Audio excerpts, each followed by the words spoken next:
Well, the British election campaign is 2 weeks in with a likely Conservative defeat still on the cards. Let's bring in live now Tim Harcourt. He's a professor and chief economist at the Institute for Public Policy and Governance at the University of Technology, Sydney. Tim, good to see you as always. Thank you. We saw a major spanner thrown in the works last week. The entry of Nigel Farage as the Reform Party leader caught many off guard.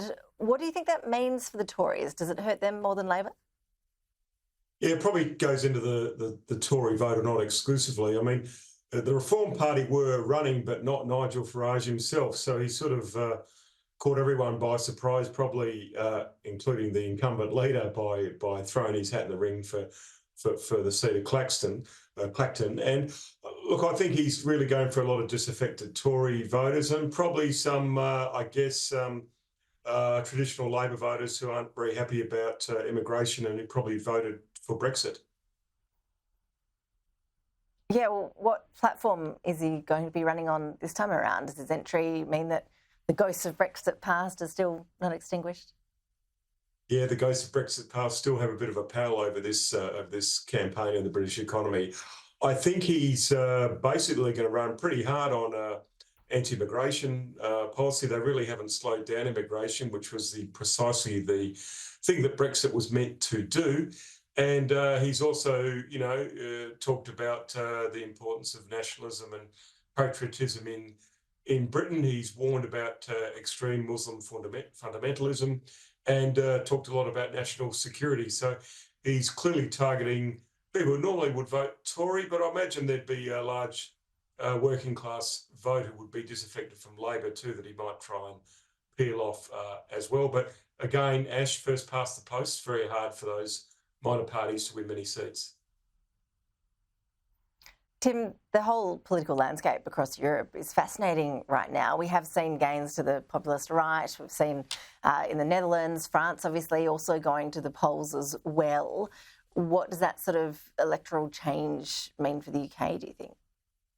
Yeah, there is a sweeping tide across Europe. I mean, they're very different. I mean, Hungary, the right leader there is very pro-Russia, while in Italy, Meloni is very pro-Ukraine, very pro-NATO. A lot of the right-wing parties in Europe have sort of shed their anti-Semitic past to be very pro-Israel and more concerned about Muslim immigration as well as the European Union. I think Britain's always been the exception to the rule. They aren't affected quite in the same way by European politics. And it was interesting that some historical footage showed today Clement Attlee, the former Labor Prime Minister post-war, commenting in the early 60s that he was concerned that the European Union would lead to dictatorship by civil servants. So, clearly the Euroscepticism is not a right-wing thing necessarily. A lot of people on the left have traditionally been very suspect of the European Union, certainly in the British socialist tradition, in the sort of Clement Attlees of this world.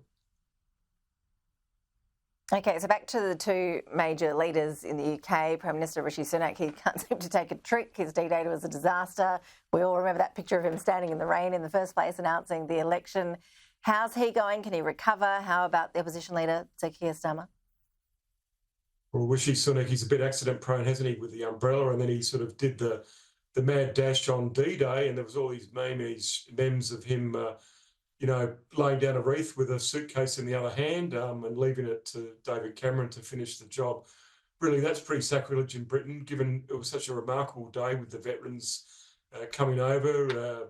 President Macron certainly was very moved by the occasion, as was the Ukraine president when he went to thank the D-Day veterans. So really, Rishi Sunak made a mistake there that he's apologised for, but you can't really escape those images. As for Sir Keir Starmer, he's sort of Blair without the flair. He's quite moderate Labor, but perhaps a little bit more low-key than a Tony Blair or some of the Labor leaders we're used to in the past. So I think he's trying to run as a safe pair of hands. He'll continue national security, Ukraine, Israel, as the Tories have done, and he'll be a steady hand on the tiller. So I think he's trying to play, very, very no-nonsense, fiscal conservative, safe on security, nothing to worry about here. Perhaps in the same way that Kevin Rudd ran in 2007, sort of a sort of nerdy John Howard type of thing. Tim Harcourt, really appreciate your analysis. Thanks so much. Thanks, Ash. Good to be with you.